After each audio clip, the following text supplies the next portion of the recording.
Vous pouvez être informé des développements en vous abonnant à notre chaîne. Vous pouvez gagner des récompenses en partageant des vidéos.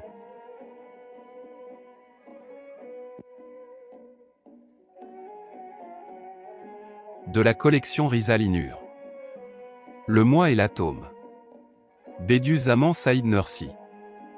30e parole.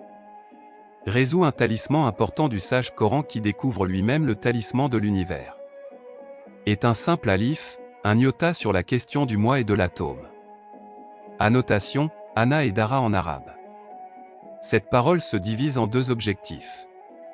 Le premier concerne l'essence et les conséquences du moi, le second le mouvement et la fonction de l'atome. Premier objectif. Au nom de Dieu, le clément, le miséricordieux.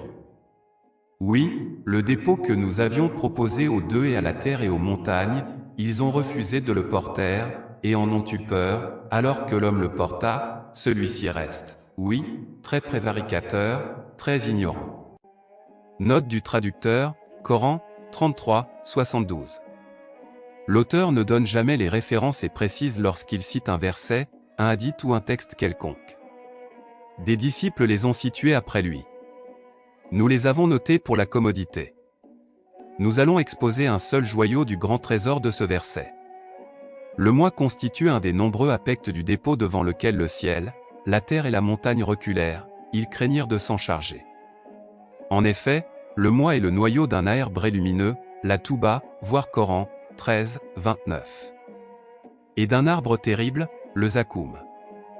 Voir Coran, 37, 62, 44, 43, 56, 52.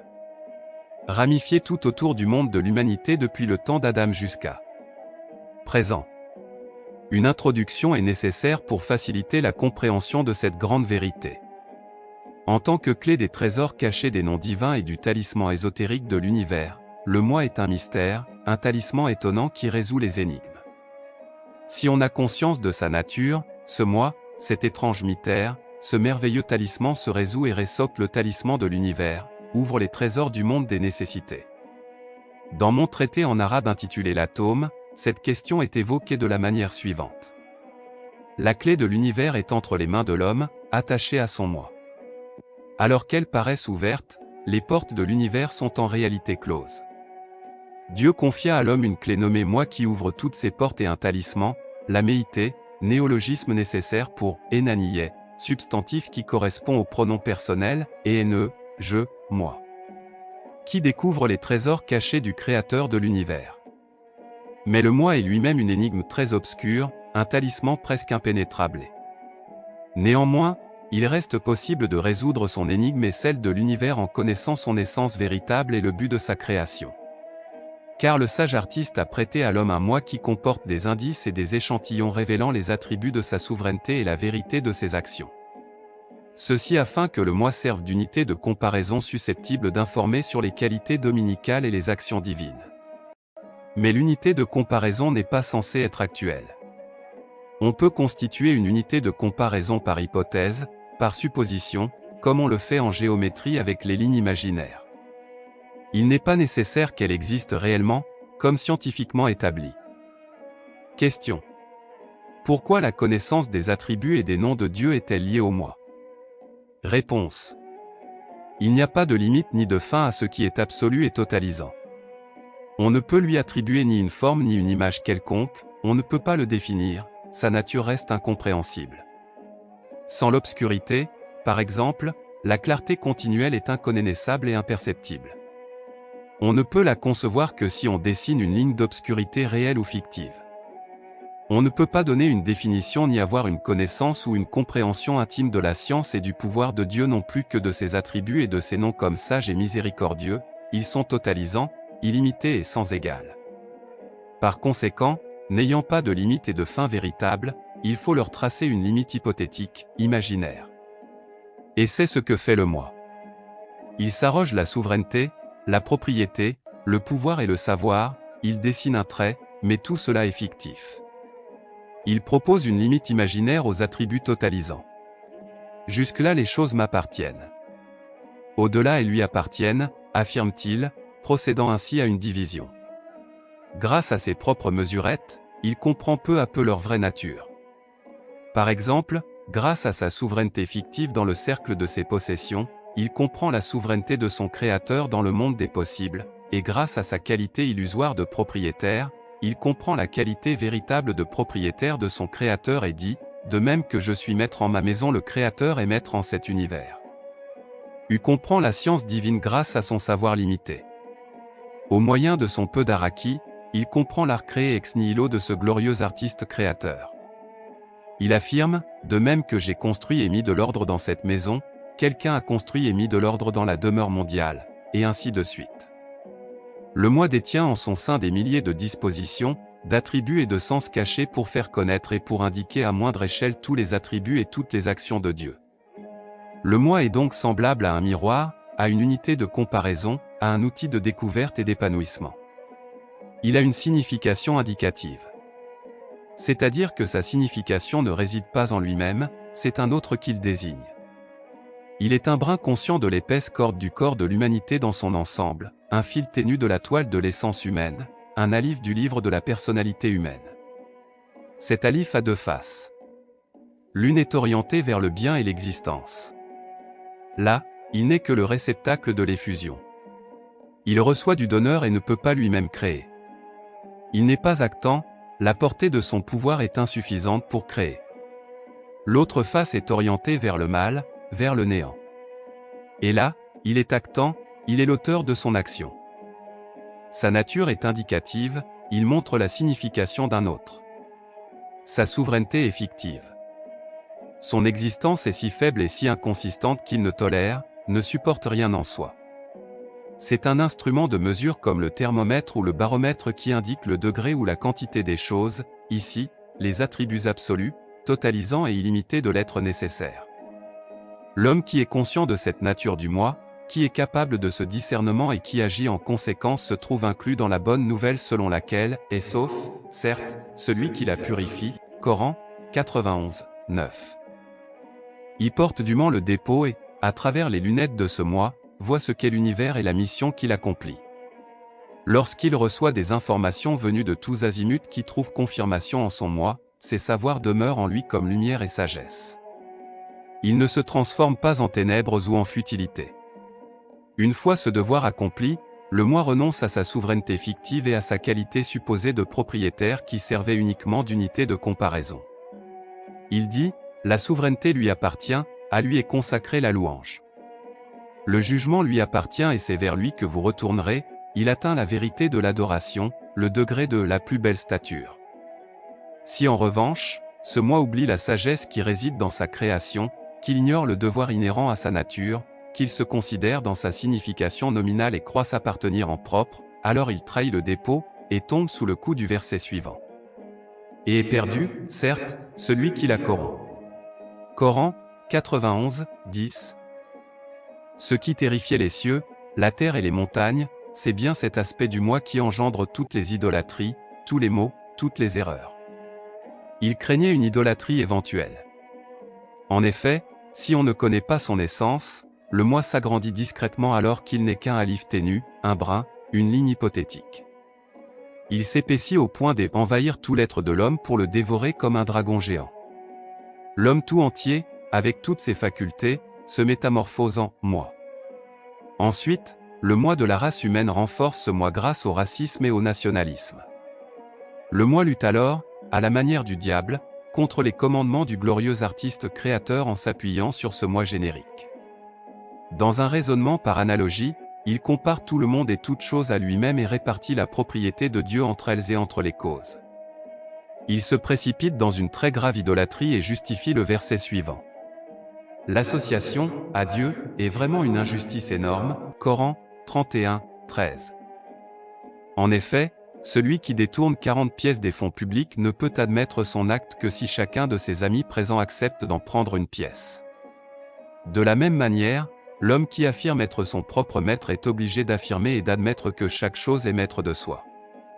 Ainsi, en cette traître position, le moi se trouve dans l'ignorance absolue. Quoiqu'il connaisse des milliers de sciences, il est très ignorant, d'une crasse ignorance. En effet, lorsque ses sens et ses pensées lui apportent les lumières de la connaissance de l'univers, celles-ci s'éteignent. Il ne trouve pas en lui-même matière à les approuver, les éclairer et les piller tuer. Tout ce qui arrive se teint de ses couleurs à lui. Si la sagesse pure arrive, elle se transforme en lui en absurdité absolue. La couleur du moi dans cette position vire à l'idolâtrie, à la rupture avec le Créateur et à la négation de celui-ci. Si l'univers entier s'emplissait de signes resplendissants, un point obscur dans ce moi les éteindrait, les ôterait à la vue. Dans la 11e parole, est étudié de manière indiscutable combien l'essence urnaine et le moi dans l'essence humaine, d'après la signification indicative, sont une balance de précision, un outil de comparaison juste et un sommaire totalisant, une carte perfectionnée, un miroir compréhensif, un parangon convenable, un beau calendrier et un bel agenda de l'univers. Concis confère. Les explications de cette parole étant suffisantes, nous avons coupé court à l'introduction. Viens, nous abordons la vérité. Médite cela, dans le monde de l'humanité perdurent depuis le temps d'Adam jusqu'à présent deux grands courants, deux ordres d'idées, semblables à deux grands arbres qui se déploient tous azimuts et dans tous les niveaux de l'humanité, l'un étant la lignée prophétique et religieuse, l'autre celle de la philosophie et de la sagesse. Chaque fois que ces deux lignées se sont accordées et unies, c'est-à-dire chaque fois que la lignée philosophique a intégré et servi la lignée religieuse en lui obéissant, le monde de l'humanité a connu une vie sociale et un bonheur rayonnant.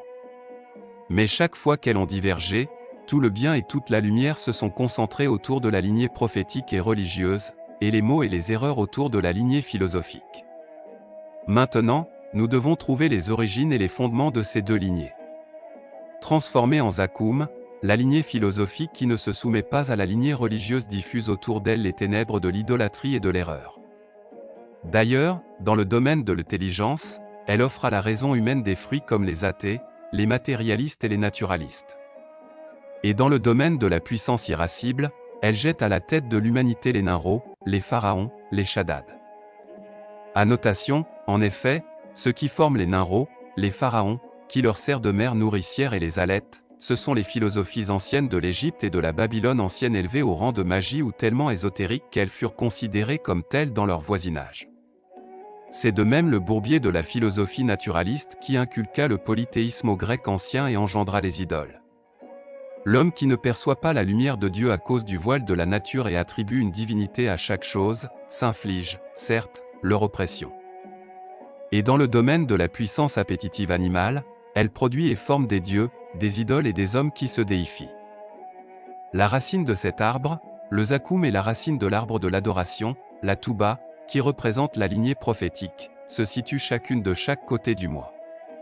Les 5 branches de la lignée prophétique, déployées dans le jardin du globe terre sont les suivantes. Dans le domaine de l'intelligence, elles forment des fruits comme les prophètes et les messagers, les saints et les justes. Dans le domaine de la force répulsive, elle produit des fruits comme les juges équitablés et les souverains angéliques. Et dans le domaine de la force d'attraction, elle forme les hommes de bon caractère, d'une forme pure et belle, les gens de bien et ceux réputés pour leur générosité. Cette lignée montre comment l'homme est un fruit le plus parfait de cet univers. À présent, nous allons éclairer les deux faces du moi comme origine et cause, comme noyau substantifique de ces deux arbres. Ainsi la prophétie adhère à une face du moi et devance la philosophie qui adhère à l'autre face. Première face, celle du prophétique, le moi est à la source de l'adoration pure. C'est-à-dire qu'il se sait serviteur. Il comprend que c'est un autre qu'il sert. Il saisit que son essence est indicative, qu'il porte en lui la signification d'un autre. Il ne doute pas qu'il a une existence subordonnée, que son existence continue grâce à l'existence d'un autre et qu'il est constant par la création d'un autre. Il sait que sa qualité de propriétaire est illusoire, que c'est son maître qui l'autorise à posséder ce titre de propriétaire apparent et temporaire. Il a une réalité d'ombre, c'est une misérable ombre contingente qui porte la marque d'une vérité, celle-ci bien réelle et nécessaire. Et son devoir est de servir consciemment en tant que mesure et balance des attributs et des actions de son Créateur. C'est de ce point de vue que les prophètes et les gens purs et les saints de la lignée prophétique considérèrent le moi. Ils comprirent la vérité et remirent tous les biens au propriétaire de tous les biens. Ils conclurent que le Maître glorieux n'a d'associé et d'égal ni dans sa propriété, ni dans sa souveraineté et ni dans sa divinité, qu'il n'a pas besoin d'assistant ni de représentant, que la clé de toute chose est entre ses mains, qu'il a un pouvoir absolu, que les causes sont un voile vide, que la nature est un ensemble de lois de sa création, un instrument de son pouvoir. Ainsi, cette belle face rayonnante et lumineuse équivaut à un noyau vivant et essentiel à partir duquel le glorieux Créateur fit un arbre d'adoration, la touba dont les saintes branches ornent de fruits lumineux le monde de l'humanité tout entier. En dissipant les ténèbres du passé, elle montre que ce long passé n'est pas un vaste cimetière ni un néant comme le pense la philosophie, mais plutôt une source de lumière, une lumineuse ascension pour les âmes qui passent, un lumineux pays de lumière et un jardin lumineux pour les âmes qui laissent leur lourd fardeau et quittent ce monde. À la deuxième face adhère la philosophie. Et la philosophie considère le moi dans sa signification nominale en affirmant que c'est lui-même qui l'indique.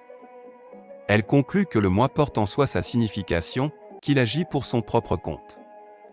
Elle considère qu'il est lui-même le principe de son existence, il existe en soi et par soi.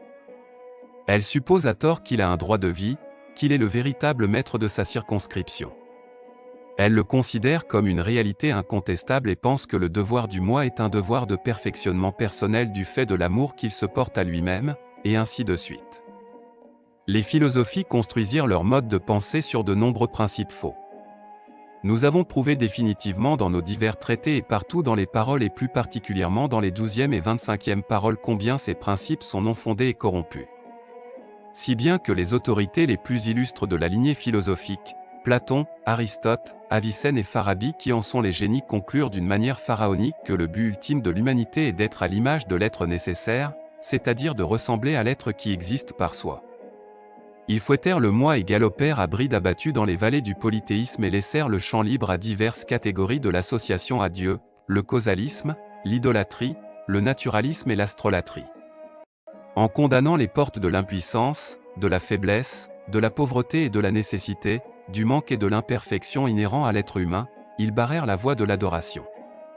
Écrasés dans l'abîme de la nature, n'ayant pas eu se dégager entièrement du culte des idoles, ils ne surent pas trouver la large porte de la reconnaissance. Quant aux prophètes, ils décrétèrent, comme il convient à la servitude, que le but et le devoir de l'humanité était de se former selon la morale divine et d'acquérir les bonnes qualités. Ils jugèrent également que, conscient de son impuissance, de sa pauvreté, de son indigence et de ses défauts, elle devrait se réfugier dans le pouvoir divin et s'appuyer sur lui, se fier à sa miséricorde, invoquer sa prodigalité et son indulgence et glorifier sa perfection. Nous venons de le voir, la philosophie qui n'obéit pas aux religieux tombe dans l'errance. C'est d'ailleurs pour cela que le moi s'est mis à tenir ses propres brides et se laissa aller à toutes sortes d'égarements. Et un Zakkoum crut sur cette face du moi et envahit plus de la moitié de l'humanité. Dans le domaine de la puissance appétitive animale, cet arbre offrit au regard des hommes des fruits comme les idoles et les dieux. La philosophie approuve en effet la force, la raison du plus fort, en est même un principe, et considère que le vainqueur est fort, que dans la force réside le droit. Annotation, la norme prophétique abolit la tyrannie et assure la justice en établissant que la force réside dans le droit et non le droit dans la force. Ce moi soutient moralement la tyrannie et les tyrans et conduit les despotes à leur propre déification. Par ailleurs, il dit « comme c'est beau » au lieu de « comme c'est bien fait », car il attribue la beauté de l'œuvre d'art à l'œuvre d'art et la beauté de la broderie à la broderie. Il ne les attribue pas à la manifestation de la pure et sainte beauté de l'artiste et du brodeur, il les déifie. En outre, il acclame les hypocrites, et érige les « hommes cultes » en monuments pour ses propres adorateurs. Annotation, c'est-à-dire que ces hommes cultes, afin de satisfaire les désirs de leurs adorateurs et de gagner leur faveur, présentent une attitude de prière avec une ostentation hypocrite.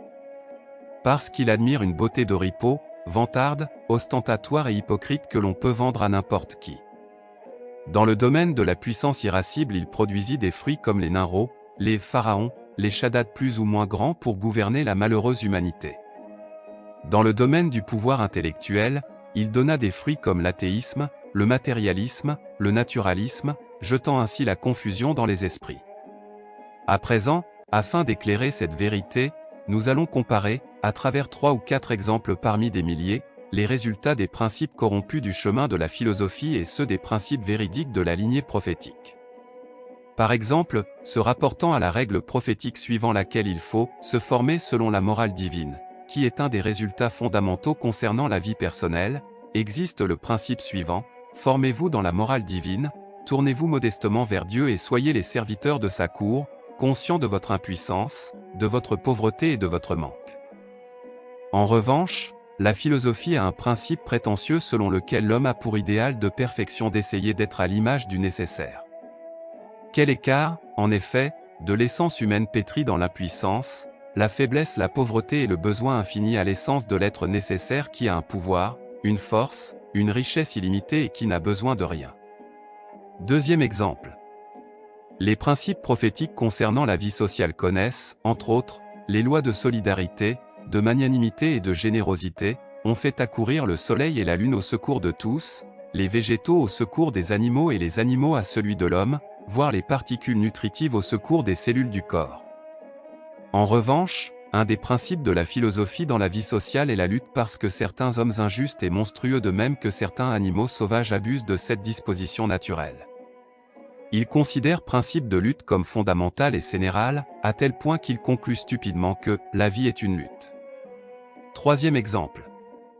Un des résultats sublimes et des principes précieux de la lignée prophétique à propos de l'unité de Dieu est « si une chose est unique, elle ne procède que de l'unique ». Ceci revient au principe unitaire suivant, puisque chaque chose, considérée particulièrement et collectivement, a une unité, elle est la création d'un seul être. En revanche, un des fondements de la croyance de la philosophie ancienne est que, d'un seul ne peut procéder essentiellement qu'une seule chose. Les autres procèdent de lui au moyen d'intermédiaires. Elle présente l'autosuffisant et l'omnipotent absolu comme ayant besoin d'intermédiaires impuissants. Elle pense chaque cause et chaque intermédiaire comme une sorte d'associé de sa souveraineté et considère le glorieux Créateur comme une créature qu'elle nomme « intellect premier ». Ceci est le principe d'une philosophie entachée d'associationnisme et égarée ouvrant la voie à une plus grave association en partageant le reste de sa propriété entre les causes et les intermédiaires. Si les illuministes, icraquiens, qui sont les plus éminents des philosophes, commettent une telle absurdité, que ne feraient pas les catégories inférieures comme les matérialistes et les naturalistes? Tu peux en juger. Quatrième exemple. Selon la signification du verset suivant. Et il n'existe rien qui ne célèbre sa gloire et ses louanges. Coran, 17h44. Qui est un sage principe prophétique, si la fin et la sagesse en chaque chose, en tout vivant n'ont qu'un aspect qui le concerne en propre, il y en a des milliers qui concernent leur artiste et créateur. Il y a en chaque chose et même en un seul fruit, autant de sagesse et de fin que de fruits dans un arbre. Ceci est un principe de sagesse de pure vérité. En revanche, la philosophie spécieuse a des principes d'une absurdité bien insensée, le but de chaque vivant le concerne en propre ou concerne les intérêts de l'homme, en est un qui suspend un fruit, un résultat minuscule comme la moutarde, à un arbre gigantesque. Nous avons coupé court à cette vérité, liée et décrite dans une certaine mesure dans la 10e vérité de la 10e parole. Tu peux ainsi comparer des milliers d'autres aux 4 exemples précédents. C'est d'ailleurs en raison de ces fondements corrompus et de ces dangereuses conclusions graves que, parmi les philosophes musulmans, des génies comme Avicenne et Farabi ont été fascinés par sa splendeur apparente, se sont laissés séduire par cette voie qu'ils ont adoptée. C'est pour cela qu'ils ont à peine atteint le rang d'un simple fidèle. Un sot de l'islam comme l'imam Ghazali ne leur a même pas accordé ce rang. Les imams érudits de la Mu'tazila parmi les rhétoriciens ont à peine pu atteindre le niveau d'un croyant égaré, néophyte, parce qu'ils ont été charmés par les apparats de la voie de la philosophie et qu'ils ont admis la suprématie de la raison en s'engageant dans cette voie. De même, parce que les célèbres hommes de lettres musulmans comme Al-Mahari renommé pour son pessimisme et Omar Khayyam distingué par ses lamentations orphelines éprouvaient du plaisir dans cette voie qui flatte l'âme instigatrice, ils sont tombés sous les coups du mépris des gens de vérité et de perfection et de leur condamnation pour impiété ils ont reçu de violentes gifles correctrices leur disant « Vous devenez impudents, vous vous induisez en hérésie, et formez des hérétiques ». Un autre des fondements corrompus de la voie de la philosophie est le suivant.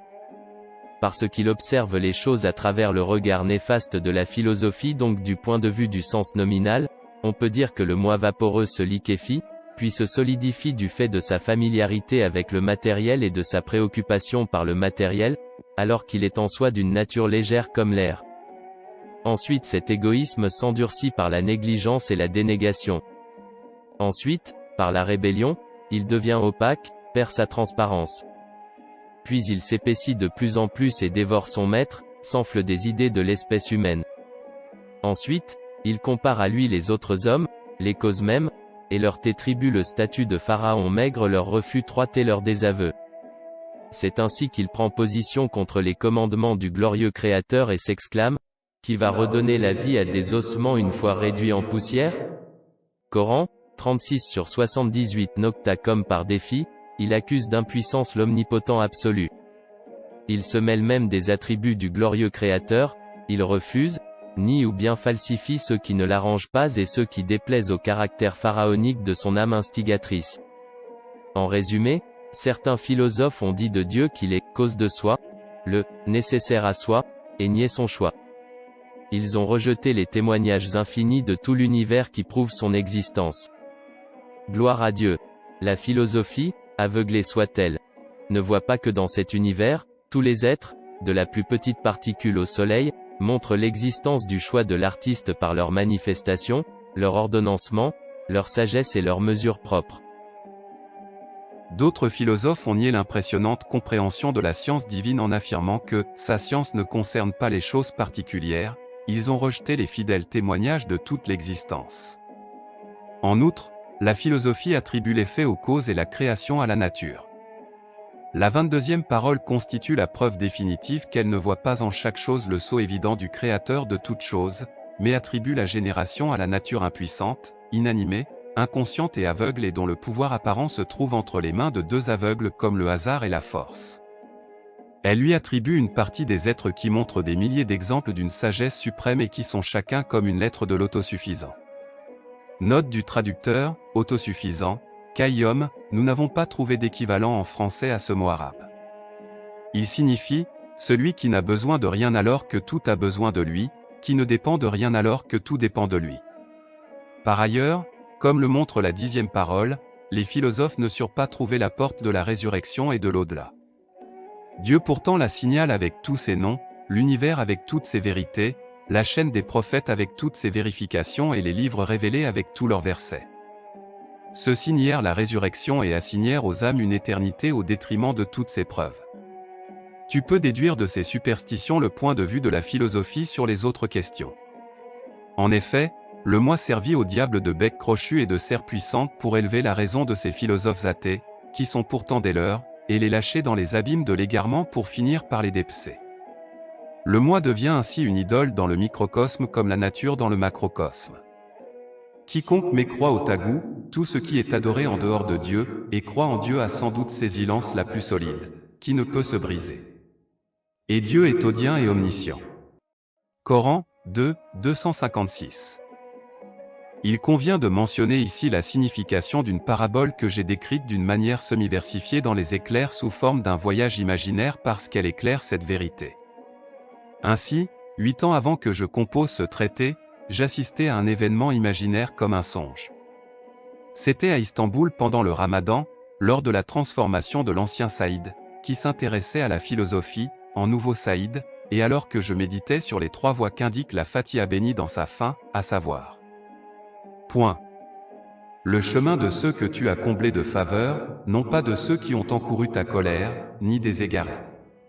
Coran, 1h07. J'eus la vision suivante. J'étais dans un vaste désert. Une couche de nuages obscurs, accablant et suffocant recouvrait la surface de la terre. Il n'y avait ni brise, ni lumière, ni eau, rien. J'imaginais partout une foule de monstres et de créatures néfastes et sauvages. Je sentis qu'au-delà de ces terres se trouvait la lumière, la brise, l'eau. Il fallait passer là-bas. Je réalisais qu'on m'y conduisait en dehors de ma volonté. Je fus introduit dans une grotte en forme de tunnel et je voyageais par étapes à travers la terre. Je constatai que plusieurs personnes avaient emprunté ce chemin souterrain avant moi, qu'ici et là ils s'étaient noyés. Je vis les empreintes de leurs pas, et, un moment, j'entendis la voix de certaines d'entre elles mais elles s'éteignirent. Ô mon ami qui m'accompagne dans ce voyage imaginaire. Cette terre désertique, c'est la nature et la philosophie naturaliste. Le tunnel est la voie que les philosophes ont ouverte pour atteindre la vérité par leurs pensées. Les empreintes que j'ai vues sont celles de célèbres philosophes comme Platon et Aristote. Annotation, si tu dis, pour qui te prends-tu pour défier ces célèbres philosophes? Tu es comparable à une mouche et tu te mêles du vol des aigles. Alors je dis, En ce qui concerne la vérité et la connaissance, tant que j'ai un maître éternel comme le Coran, je n'ai pas à accorder la valeur de l'aile d'une mouche à ces aigles que sont les disciples de la philosophie errante et de la raison victime d'illusions. Quelque inférieur que je sois à eux, leur maître est 1000 fois inférieur au mien. Grâce au secours de mon maître, ce qui les engloutit ne me mouilla même pas la cheville. En effet, un simple soldat qui respecte les lois et les commandements d'un grand souverain est capable de plus d'action que le grand maréchal d'un petit souverain. Les voix que j'avais entendues sont celles de génies comme Avicenne et Farabi. J'apercevais en effet inscrits par endroits certains des discours et des principes d'Avicenne. Puis les empreintes s'arrêtaient totalement. H n'avait pas pu aller plus loin et s'était donc noyé. J'ai dévoilé une partie de la vérité cachée derrière la vision pour satisfaire ta curiosité. À présent, je retourne à mon voyage. En avançant, je vis qu'on me remit 2 objets entre les mains. L'un était une torche pour dissiper les ténèbres de la nature dans mon souterrain. L'autre était un appareil qui ouvrait une voie devant moi en brisant les grands rochers et les rocs colossaux. On me dit que cette torche et cet appareil venaient du trésor coranique. Toujours est-il que j'avançais de cette manière pendant longtemps. Soudain, je me retrouvai de l'autre côté. Je me vis au printemps sous un ciel ensoleillé et découvert, une brise revigorante, une délicieuse eau vivifiante, un monde de réjouissance. Dieu soit loué, me dis-je. Alors, je pus observer que je n'étais pas maître de moi-même. Un autre m'éprouvait.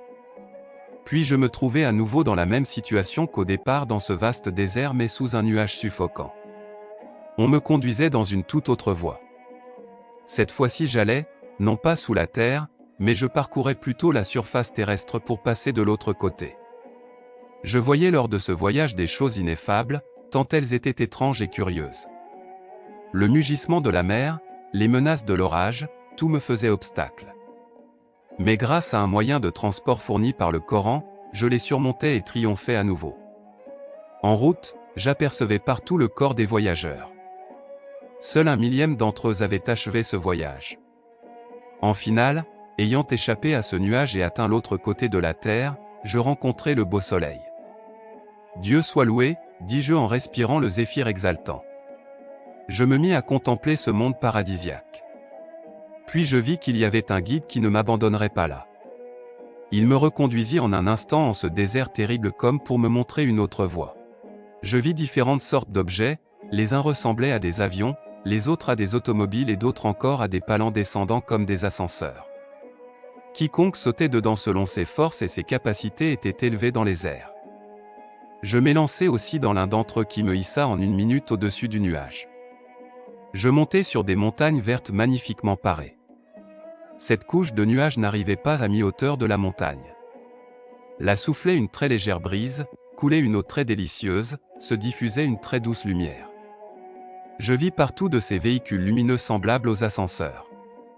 D'ailleurs, je les avais aperçus lors de mes 2 voyages et de l'autre côté de la Terre sans pouvoir les identifier. Je comprends maintenant que ce sont les manifestations des versets du sage Coran. En conclusion, la formule « ni le chemin des égarés » qui indique la première voie est celle de ceux qui sont englués dans la superstition de la nature et des naturalistes, et vous avez ressenti combien il y avait de difficultés pour passer à la vérité et à la lumière. La deuxième voie qu'indique la formule est si le chemin de ceux qui ont encouru ta colère, et celle de ceux qui cultivent le causalisme et de ceux qui attribuent la création et les faits aux intermédiaires et aussi celle de ceux qui, comme les philosophes péripatéticiens, ont cru accéder par la seule raison et la seule pensée à la vérité et à la connaissance de celui dont l'existence est nécessaire. Quant à la troisième voie qu'indique la formule, le chemin, de ceux que tu as comblés de faveur, c'est celle, lumineuse, des gens du Coran qui sont les gens du droit chemin, le chemin le plus court, le plus confortable, le plus salutaire et ouvert à tous, voie révélée par le miséricordieux. DEUXIEME Objectif indique une infime partie du trésor du verset suivant qui porte sur les transformations des atomes. Au nom de Dieu, le clément, le miséricordieux. Ceux qui ne croient pas disent, l'heure ne nous viendra pas. Dis, par mon Seigneur, très certainement, elle vous viendra. Mon Seigneur, le connaisseur de l'inconnaissable. Rien ne lui échappe fût-il du poids d'un atome dans les deux, comme sur la terre. Et rien n'existe de plus petit ni de plus grand, qui ne soit inscrit dans un livre explicite. Coran, 34/3. Oui, les mouvements des atomes est constitué de mouvements et de vibrations chargées de signification. D'elles procède l'harmonie entre l'origine passée et la génération future de tout ce qui se rapporte au monde invisible. D'elle procède le « livre est vide », subordonné au principe et à la grammaire du « guide est vide », un titre donné à la science et au commandement divin, composé de l'union du temps présent et du monde visible, qui permet la libre disposition dans la création des choses et qui est un titre du pouvoir et de la volonté de Dieu. La transformation des atomes est donc due à l'écriture des paroles du pouvoir sur la « table de déconstruction-reconstruction », par reprographie à partir du « livre est vide », dont cette table est une page métaphorique ainsi que la vérité du temps qui s'écoule. Annotation. Cette note de bas de page est une explication de la longue phrase, ici, un paragraphe, définissant les transformations de minuscules particules, qui fait l'objet du second but. L'annonce claire et le livre clair sont répétés à plusieurs endroits dans le Coran de tous les sages. Un groupe de commentateurs du Coran a soutenu qu'ils sont identiques, tandis que d'autres ont déclaré qu'ils sont différents les uns des autres. Leurs explications quant à leur véritable signification étaient diverses, mais en bref, ils s'accordaient à dire qu'ils étaient tous deux des titres pour décrire la connaissance divine. Cependant, grâce à la splendeur du Coran, je suis arrivé à la conclusion que l'annonce claire, qui regarde plus vers le monde de l'invisible que vers le monde manifeste, était un titre pour un aspect de la connaissance de Dieu et de son commandement. C'est-à-dire qu'il regarde plus vers le passé et le futur que vers le temps présent. Il regarde plus à l'origine et à la descendance et aux racines et graines de tout, plutôt qu'à eux dans leur existence visible. C'est un cahier pour la détermination divine. L'existence de ce cahier a été prouvée dans le 26e mot et aussi dans la note de bas de page du 10e mot. Oui, cet enregistrement clair est une sorte de titre pour la connaissance et les commandements de Dieu. C'est-à-dire que les origines, les sources et les racines à partir desquelles les choses sont amenées à l'existence avec un ordre et un art parfait montrent qu'elles doivent être disposées conformément à un cahier des principes de la connaissance divine. Et parce que les résultats, la descendance et les semences des choses contiennent les indices et les programmes des êtres qui naîtront par la suite, ils indiquent qu'ils doivent être un petit registre des commandements divins. Par exemple, une graine peut être considérée comme le programme et l'index qui donneront forme à la structure de l'arbre entier, et, en outre, comme la minuscule incarnation des commandes qui font naître l'arbre et déterminent ses programmes et index. Point. En bref, l'annonce claire est comme un index et un programme de l'arbre de la création, qui étend ses branches à travers chaque partie du passé et du futur, et du monde de l'invisible. En ce sens, le Clear Record est un cahier et un registre des principes de la détermination divine. Par la dictée et l'exigence de ces principes, les particules sont employées dans leurs fonctions et mouvements dans les choses, au fur et à mesure que ces choses prennent vie. Quant au livre clair, il ressemble plus au monde manifeste qu'au monde de l'invisible. C'est-à-dire qu'il regarde plus vers le temps présent que vers le passé et l'avenir. C'est un titre, un cahier, un livre de la volonté et de la puissance de Dieu, plutôt que de sa connaissance et de ses commandements. Si le Clear Record est le cahier de la détermination divine, le Clear Book est le cahier de la puissance divine. C'est-à-dire que le fait que tout dans son existence, son essence, ses attributs et ses fonctions montrent un art et un ordre parfait, prouve qu'il a été créé par les lois d'une volonté effective et les principes d'un pouvoir sans faille. Et, en plus de sa forme spécifiée et individuelle, tout a été donné une mesure et une forme particulière. Par conséquent, le pouvoir aura un registre universel et complet des lois, un grand livre, selon lequel la forme et la substance particulière de tout est découpée, cousue et vêtue. L'existence de ce grand livre, comme l'enregistrement clair, a été prouvée parmi les questions de la détermination divine et de la volonté de l'homme dans le 26e mot. Il suffit de regarder la stupidité des gens de négligence, d'égarement et de philosophie, ils ont perçu cette « tablette préservée » du pouvoir créateur, et la manifestation, la réflexion et la démonstration dans les choses de ce livre écrit avec perspicacité de la sagesse et de la volonté dominicale, et pourtant, Dieu nous en préserve, en la nommant « nature ». Ils l'ont rendu complètement dénué de sens. Tandis que, au moyen de la dictée de l'annonce claire, c'est-à-dire par le décret et l'instruction de la détermination divine, le pouvoir divin crée la chaîne des êtres, dont chaque maillon est un signe dans la création des choses. Il provoque le mouvement des particules, il écrit sur la page métaphorique du temps, qui s'appelle la tablette de l'effacement et de la réaffirmation. Ainsi, le mouvement des particules et la vibration est le mouvement de cette écriture et de cette transcription, qui se produisent pendant que les êtres passent du monde de l'invisible au monde manifesté, comme ils passent de la connaissance au pouvoir.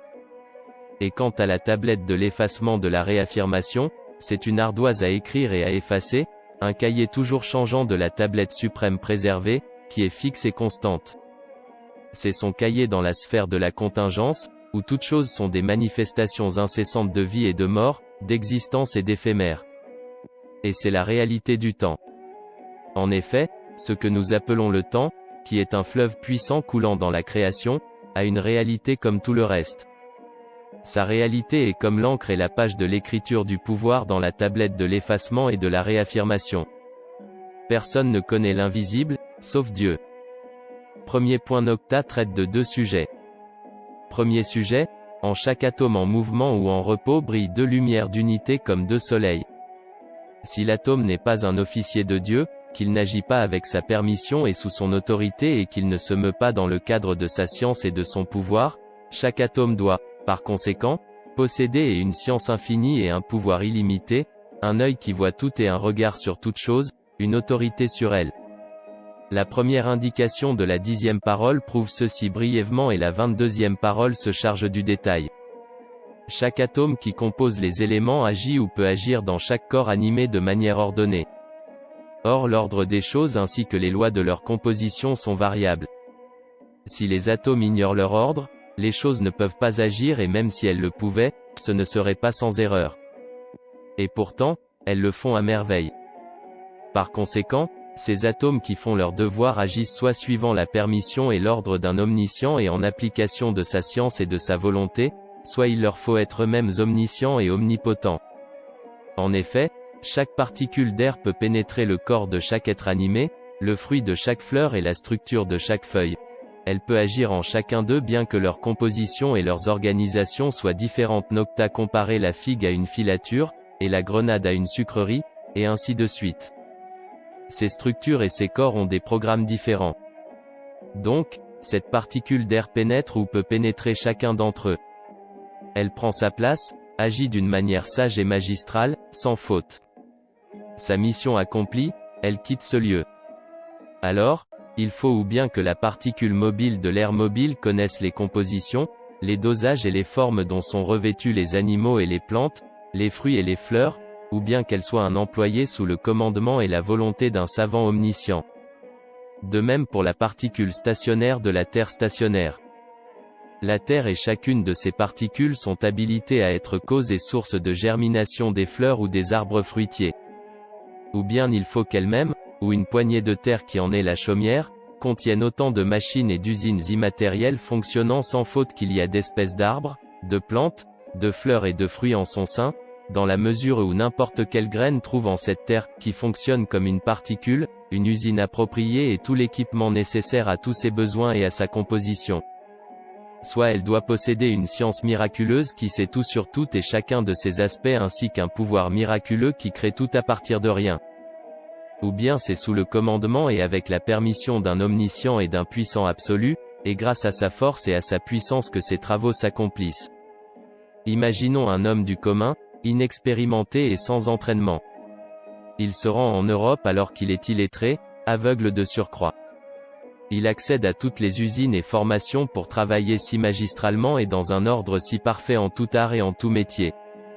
Si son œuvre manifeste une sagesse et une habileté artistique si infinie qu'il émerveille tout le monde, celui qui possède un brin de conscience saura que cet homme n'agit pas de sa propre initiative mais qu'un maître absolu l'instruit et le fait travailler.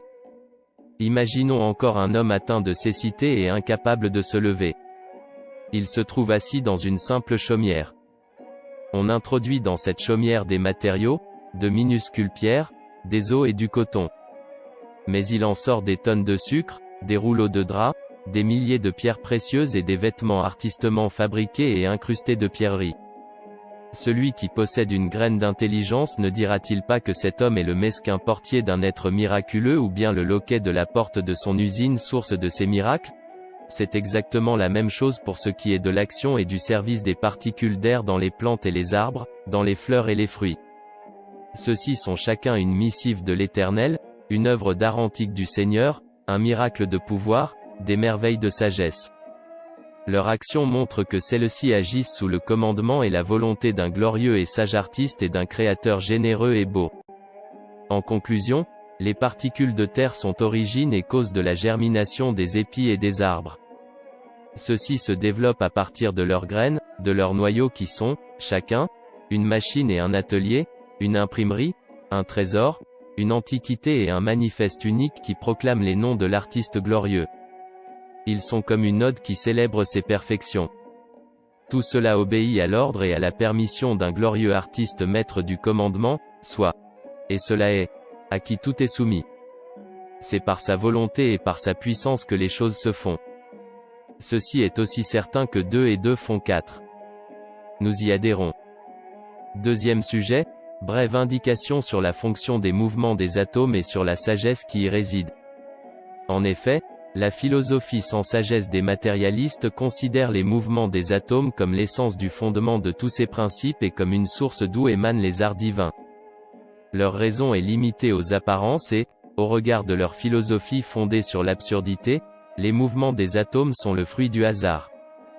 Celui qui a un atome de conscience saura quelle déraison c'est d'attribuer les arts ornés d'une sagesse infinie à une chose sans sagesse, insensée et confuse. En revanche, du point de vue de la sagesse du sage Coran, les transformations des atomes ont de nombreuses fins, de nombreux points de sagesse et de nombreuses fonctions. Le Coran indique ces points de sagesse et ces fonctions dans plusieurs versets comme celui-ci, et il n'existe rien qui ne célèbre sa gloire et ses louanges. Coran, 17h44. Nous en mentionnons quelques-uns à titre d'exemple. Premièrement, l'être nécessaire, glorieux créateur emploie chaque âme comme un modèle et la revêt chaque année d'un corps nouveau, grâce au miracle de son pouvoir, pour renouveler les manifestations de sa création.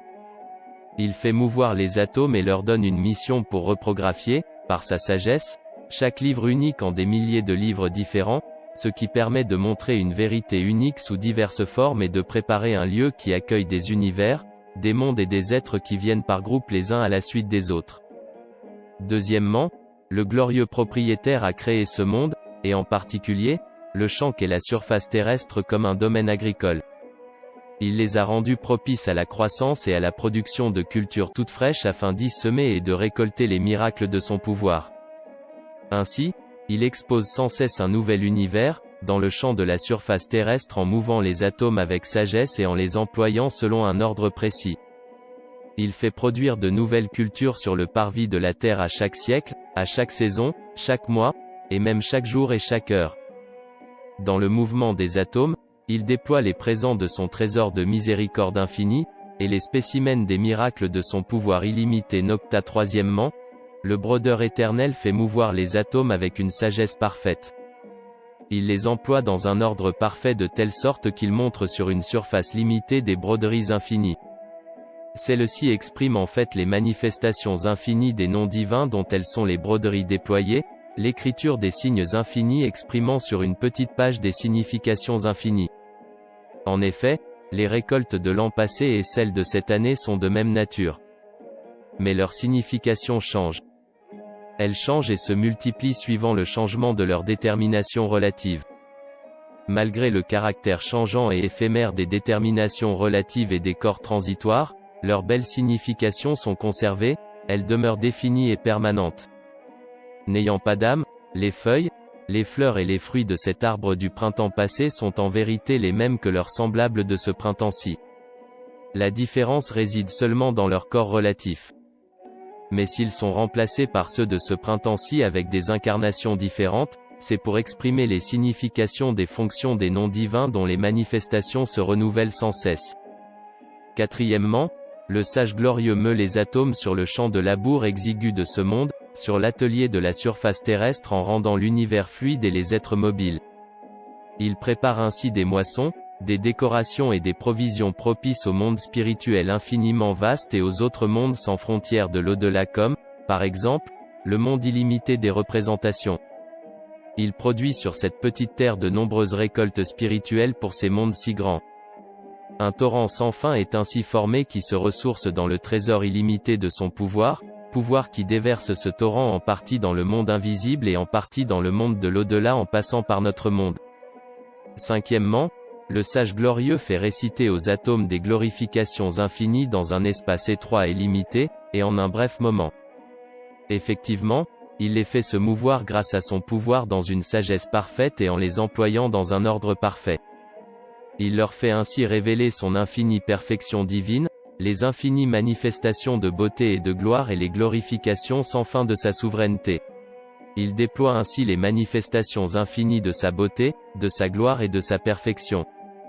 Il crée force vérité concernant l'invisible, force fruit en vue de l'au-delà et force broderie étoile à partir de l'identité et des formes durables des mortels pour le monde des représentations et pour la table. Par conséquent, celui qui meut l'atome, c'est celui qui met à l'œuvre ses importantes fins et sagesse. Autrement, à l'intérieur de chaque atome, il faudrait un cerveau de la taille du Soleil. Les transformations des atomes mus dans une sagesse infinie qui déborde naturellement de ces 5 exemples, ces philosophes les crurent dépourvus de sagesse. Ces atomes qui récitent les noms divins et glorifient Dieu en se soulevant dans un mouvement giratoire à la manière des Maulaouis qui évoluent en 2 mouvements extatiques, objectifs et subjectifs, ces philosophes supposèrent à tort qu'ils tournent et dansent par eux-mêmes comme des étourdis. On comprend de là que leur science n'est pas science mais ignorance et que leur sagesse manque de sagesse. Nous allons mentionner un 6e long exemple au 3e point. DEUXIEME. En chaque atome, il y a 2 témoins fidèles de l'existence et de l'unité de l'être nécessaire. En effet, en accomplissant comme consciemment des devoirs importants, en portant de lourds fardeaux bien qu'il soit impuissant et inanimé, l'atome témoigne incontestablement de l'existence de l'être nécessaire. De même, en se conformant à l'ordre général et en observant l'ordre particulier en chaque lieu où il s'installe comme en sa patrie, il témoigne de l'unicité de l'être nécessaire et de l'unité de celui qui possède le monde physique et le monde spirituel. Ainsi, le maître de l'atome est le maître de chaque lieu qu'il parcourt. Parce qu'il est impuissant, que son fardeau est infiniment lourd et que ses devoirs sont innombrables, l'atome proclame que sa subsistance et son mouvement sont possibles par le commandement et au nom d'un dont le pouvoir est absolu. En effet, il se conforme à l'ordre universel du cosmos comme conscient de cet ordre. Il entre sans obstacle en tout lieu. Par conséquent, il agit grâce au pouvoir et à la sagesse d'un unique savant absolu. Prenons un exemple, le soldat a un lien avec sa section, sa compagnie, son bataillon, son régiment, sa division, et ainsi de suite. Il a également des devoirs dans chacun de ces cercles par rapport à ce lien. Connaissant chacun de ces liens et de ces devoirs, il s'y conformera, car cette harmonie est soumise au respect de l'autorité d'un unique commandant suprême de tous ces cercles, moyennant entraînement et instruction dans une discipline militaire. De même, chaque atome est placé convenablement dans chacun des cercles concentriques et entretient avec lui diverses relations bénéfiques. Il a différentes fonctions régulières et de nombreuses sages conséquences au sein de ce cercle. Or, seul un être qui dispose de tout l'univers est habilité à placer cet atome dans ces cercles concentriques de manière à préserver toutes ses relations, toutes ses fonctions et à ne pas nuire à ses sages conséquences. Suivons cet exemple. Une cellule de la prunelle des yeux de Tevfik s'adapte aux nerfs moteurs de l'œil et aux vaisseaux sanguins que sont les veines et les artères. Annotation. Tevfik est l'un des étudiants du premier trimestre de l'auteur. Elle entretient, dans une sagesse parfaite, des rapports avec le visage, puis avec la tête, le tronc et enfin avec le corps humain tout entier. Elle a des devoirs envers chacun, elle est utile à chacun. La parfaite sagesse dans laquelle tout ceci est réalisé prouve que c'est le créateur de chaque membre de tout ce corps qui peut placer là cette particule. Et, en particulier celle qui pénètre le corps pour sa subsistance dans la caravane alimentaire voyage et séjourne dans une sagesse et un ordre étonnant, elles passent d'une manière ordonnée à travers certains modes et certaines étapes. Elles font consciencieusement leurs pas et évoluent sans confusion aucune jusqu'au corps du vivant où elles traversent 4 filtres. elles sont portées par les globules rouges du sang pour secourir les organes et les cellules en carence grâce à une loi de la générosité. On comprend là, à l'évidence, que celui qui fait évoluer ces particules dans des milliers de lieux divers et qui les conduit est évidemment un nourricier généreux, un créateur miséricordieux devant le pouvoir de qui les atomes et les étoiles sont égaux. Chaque particule agit en une broderie très artistique. Aussi, ou bien elle doit avoir une relation avec chaque particule et, se trouvant en position à la fois de souverain et de sujet vis-à-vis de chacune et vis-à-vis de l'ensemble, elle doit connaître et créer sagement cette étonnante broderie artistique, cette œuvre d'art brodé. Et ceci est 1000 fois impossible. Ou bien elle est un point auquel est assigné un mouvement qui procède de la loi de la détermination et du calame du pouvoir du sage artiste.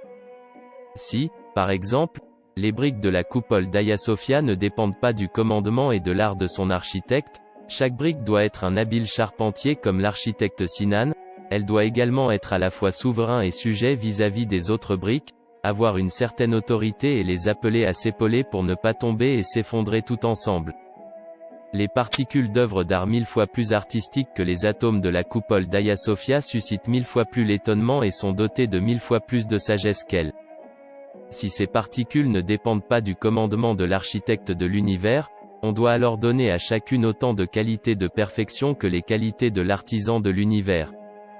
Dieu soit loué, parce qu'ils n'admettent pas la divinité d'un être nécessaire, les giaours matérialistes athées, s'ils vont au bout de leur doctrine, sont contraints d'accepter les particules comme des faux dieux, tout autant qu'elles sont. C'est pourquoi, qu'ils soient grands philosophes ou grands savants, l'infidèle mécréant est empêtré à cet égard dans une grande ignorance, c'est un ignorant absolu. TROISIEME. Ce point est une indication de la 6e grande sagesse promise à la fin du premier point. Dans la note de la réponse à la deuxième question dans la 28e parole, nous avons évoqué un point de sagesse parmi 1000 autres concernant les transformations et les mouvements des particules dans les corps animés. Celles-ci sont illuminées, rendues vivantes, et significatives pour devenir aptes à la construction du monde éternel.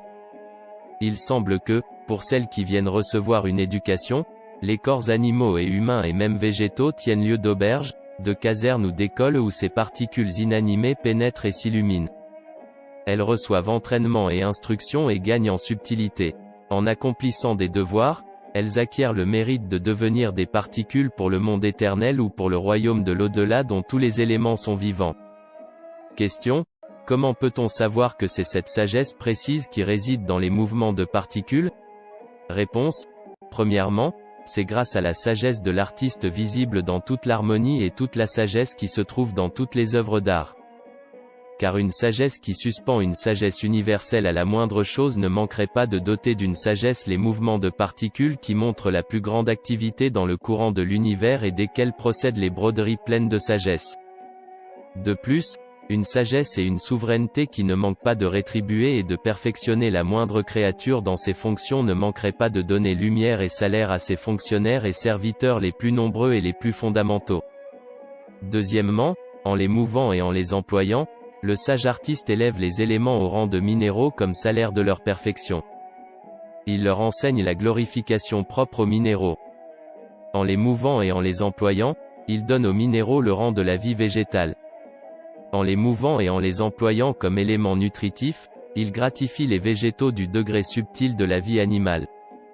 Puis en employant les cellules animales, il les élève, par voie alimentaire, au rang de la vie humaine.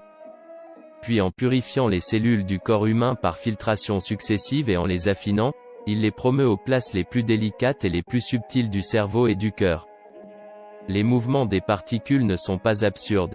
Elles sont dépêchées vers une sorte de perfection qui leur est propre. Nocta. Troisièmement, parmi les particules des corps animés, certaines comme celles des noyaux et des graines reçoivent une telle lumière, une telle subtilité et une telle qualité qu'elles sont comme l'âme et le souverain des autres particules et de cet énorme arbre que nous voyons là, par exemple. Si certaines cellules, parmi toutes celles d'un arbre formidable, s'élèvent à ce rang, cela est dû au fait qu'elles parcourent de nombreux cycles tout au long de la vie de cet arbre et qu'elles y remplissent des fonctions délicates. Chaque cellule acquiert ainsi subtilité, lumière, rang et entraînement pour le compte et l'honneur des noms qui, sur le commandement du sage artiste, se manifestent en elle selon ses diverses activités liées à ses fonctions naturelles. En conclusion, puisque le sage artiste définit pour chaque chose un point de perfection et une évolution appropriée du niveau d'existence, qu'il donne à cette chose une prédisposition à s'efforcer d'atteindre ce point de perfection et l'y conduit-bas cette loi de la souveraineté est en vigueur chez tous les végétaux, tous les animaux mais aussi chez tous les êtres animés-bas, que c'est pour cela qu'il promeut la simple terre au rang de diamant et d'essence supérieure, cette vérité signale une très importante loi de souveraineté, puisque ce Créateur généreux donne un mince plaisir comme salaire aux animaux qu'il emploie pour son importante loi de la reproduction, qu'à des animaux comme l'abeille et le rossignol employés dans les autres services dominicaux, il accorde aussi un salaire pour leur perfectionnement, leur donne un rang source de l'ardent désir et du plaisir, cela signale une importante loi de générosité, puisque la réalité de chaque chose est tournée vers la manifestation d'un des noms de Dieu, qu'elle lui est liée, qu'elle en est le miroir.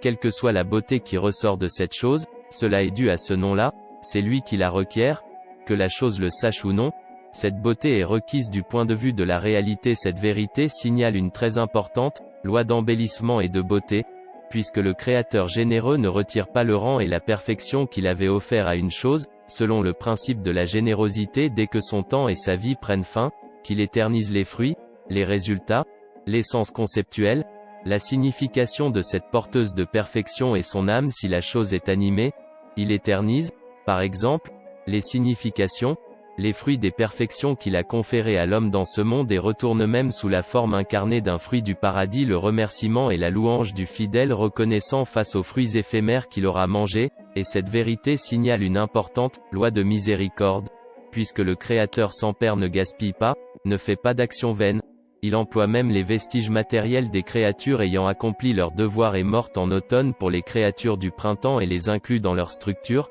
que, suivant la signification du verset, au jour où la terre sera remplacée par une autre, de même que les deux et où les hommes comparaîtront devant Dieu, l'unique, le dominateur suprême. Coran, 14h48. Et l'indication du verset, cette vie d'ici-bas n'est qu'amusement et jeu. La demeure de l'au-delà est assurément la vraie vie. S'il s'avale. Coran, 29/64, la sagesse exige que les particules terrestres inanimées et inconscientes, ayant accompli des devoirs importants dans ce monde, soient incluses et employées dans certaines constructions de l'au-delà ou les pierres, les arbres, enfin tout est vivant et conscient. Car laisser dans les ruines du monde les particules du monde ou les anéantir, ce serait du gâchis-bas et cette vérité signale une très importante loi de sagesse, puisque de nombreuses œuvres de ce monde, sa spiritualité et ses fruits, les toiles brodées par des êtres doués de responsabilité comme les djinns et les hommes, les pages de leurs actions ainsi que leur âme et leur corps sont expédiées sur le marché de l'au-delà, que la justice et la sagesse exigent que les particules terrestres qui servent et accompagnent ces fruits et ces significations-là soient incluses dans la construction de l'autre monde, une fois que dans leur fonction, elles ont atteint un degré de perfection qui leur est propre, c'est-à-dire à partir des vestiges de ce monde, après avoir reçu la lumière de la vie en la servant maintes fois et après avoir été un lieu où les êtres vivants chantent à la gloire de Dieu-bas et cette vérité signale une très importante loi de justice. Puisque l'âme gouverne le corps et que de même, les commandements pour l'existence, écrits du destin, gouvernent les matières inanimées, que ces matières sont habilitées à se situer et à s'organiser selon l'écriture invisible du destin-bas par exemple, dans chaque variété d'œufs et de sperme, de noyaux et de graines, le rang et la lumière de ces matières-là varient suivant les commandements écrits par le destin et qui font passer les choses au stade de l'existence-bas. Annotation. En effet, elles sont toutes composées de 4 éléments. L'hydrogène, l'oxygène, l'azote et le carbone. On peut donc les considérer comme matériellement identiques. Leur différence ne réside que dans l'écriture immatérielle du destin. Et puisque ces différentes matières dont l'essence est une du point de vue de leur matière, sont pourtant la source d'innombrables êtres variés, que leur rang et leur lumière diffèrent, que si une particule a maintes fois servi la vie ou elle a glorifié le Seigneur, la science totalisante de celui-ci exige que le calame du destin-bas qui ne néglige rien-bas inscrive sur le front immatériel de cette particule les points de sagesse qu'il y a dans ces significations-là et cela signale une importante loi de science totalisante. Par conséquent, les particules ne sont pas livrées à elles-mêmes.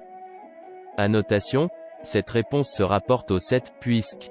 Pour conclure, au-delà de chaque signe visible des 7 lois précédentes -bas à savoir, la loi de souveraineté, de la générosité, de la beauté, de la miséricorde, de la sagesse, de la justice et de l'omniscience -bas apparaissent un grand nom et une importante manifestation de ce grand nom.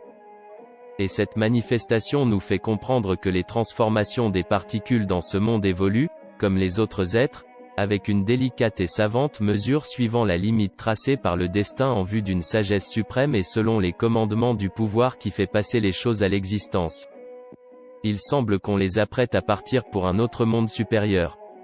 Annotation, car, comme on peut l'observer, l'action d'allumer et de diffuser la lumière de la vie dans ce dense et bas monde avec prodigalité, d'allumer abondamment une nouvelle lumière vitale même dans les matières les plus répugnantes et les corps putréfiés, de raffiner et de lustrer avec la lumière de la vie ces matières denses et ignobles, cette action indique presque évidemment qu'il polit, dissout et embellit ce monde dense et inanimé par le mouvement des particules et la lumière de la vie et pour le compte d'un autre monde très subtil, sublime, pur et vivant.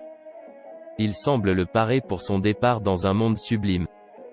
Par conséquent, les hommes étroits d'esprit qui n'arrivent pas à concevoir rationnellement la résurrection de ressusciter toutes les particules comme une armée. Et ils verront qu'elle est en vigueur dans la création, de toute évidence.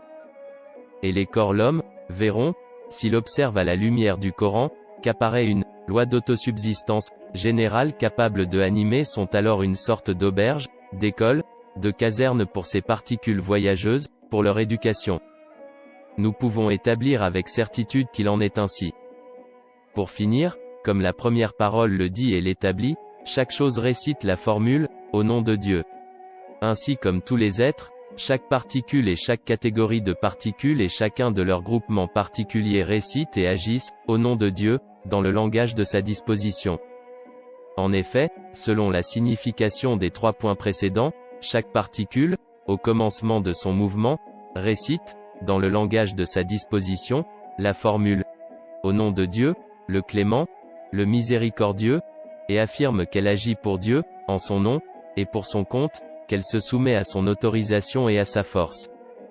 Puis, à la fin de son mouvement, chaque particule et chacune des catégories de particules récite, comme toute œuvre d'art, dans le langage de sa disposition, la formule « Louange à Dieu, le Seigneur des mondes ». Elle se montre comme la pointe d'un petit calame du pouvoir sur la broderie d'une créature artistique comparable à une ode élogieuse. Ou plutôt, elle se montre comme la pointe de l'aiguille qui tourne sur les œuvres d'art, chacune formant comme un disque du grand phonographe dominical immatériel à tête innombrable qui fait chanter à ces œuvres d'art des odes à la louange du Seigneur et leur fait réciter les vers de la glorification divine.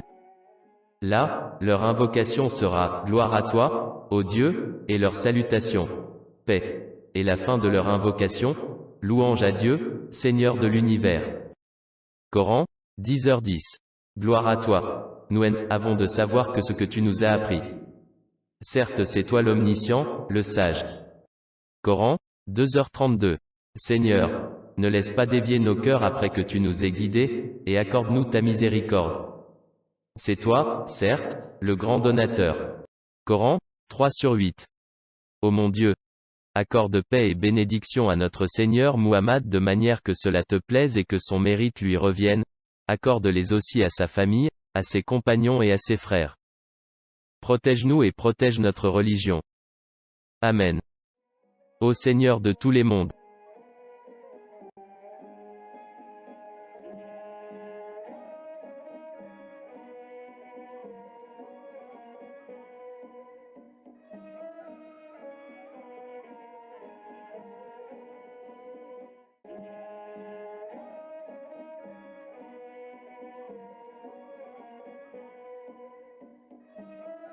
Vous pouvez être informé des développements en vous abonnant à notre chaîne. Vous pouvez gagner des récompenses en partageant des vidéos.